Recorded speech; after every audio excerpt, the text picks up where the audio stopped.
Hello everyone, welcome to my assignment video for session 4, Observations as Assessment. Just want to go over quickly the learning targets. 1, to accurately distinguish between the 9 types of observations. I think all of those are on the special ed assessment that you have, this special ed assessment test.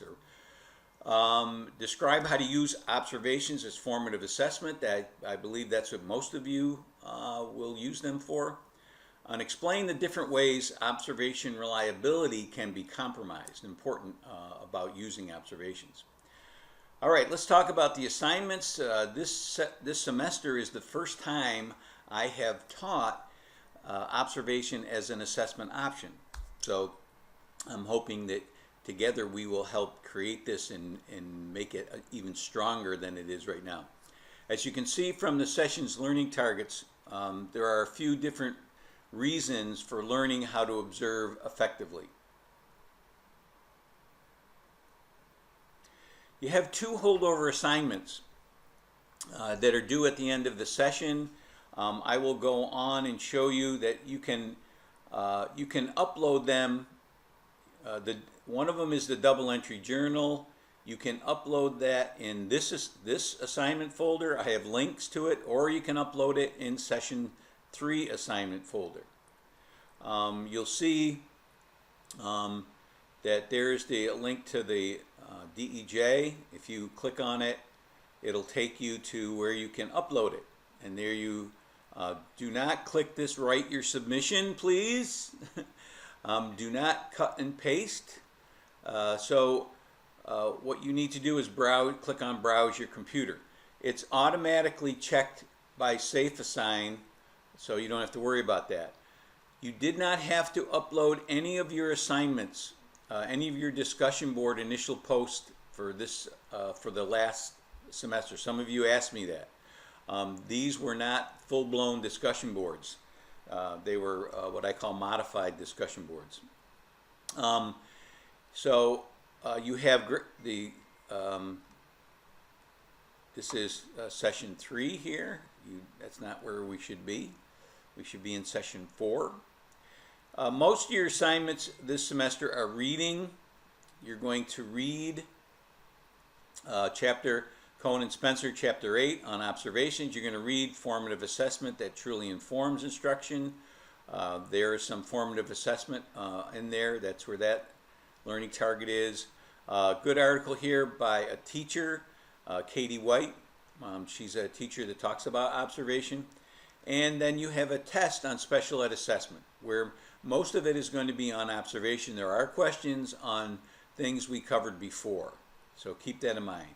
And you can upload, or you can click on here, and it'll take you to your intervention. It'll take you to the intervention discussion board. That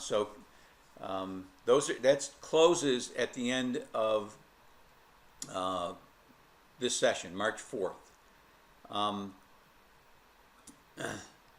Also, I want to talk about the ancillary materials. In the last discussion board, Grade the DEJs, somebody even mentioned it. Chrissy in session 20, I think she's in session 20, Chrissy mentioned Beyond the Yellow Highlighter, which is the article that really informed me to creating this assignment.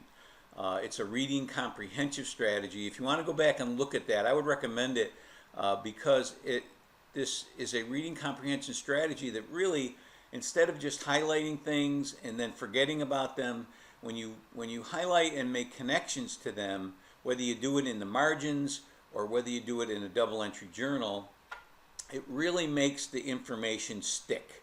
And that's what we want to do. So you're going to, I'll click on the session 4 link and go into course materials. You'll see that the hard copy of the special ed test is there. Please take that first. Some of you have done both of them already without going into the quiz discussion board, and that's your choice. I mean, I have made this so everyone should get an A+.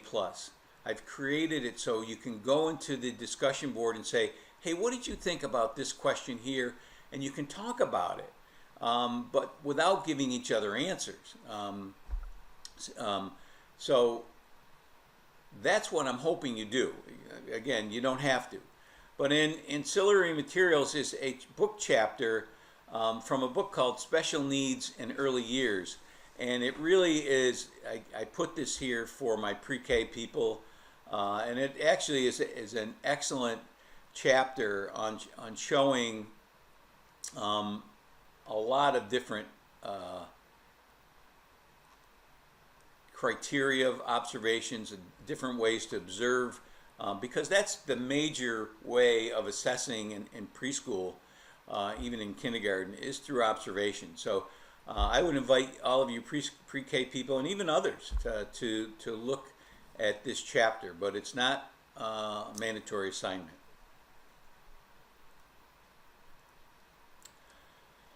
And finally, keep going on vocabulary in your own words and the final baseline survey. I would keep them both open in my computer as you go through. You can see that I have, when you go into coursework by week, you'll see that I have all the assignments, and at the bottom I have anchor activities. This is in every single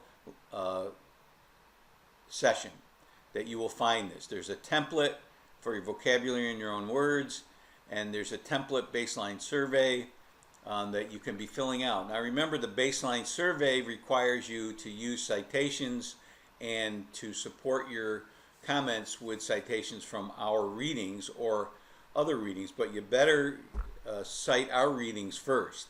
Don't go crazy and start throwing stuff out there and say Tom will never know, Dr. Tom will never get this.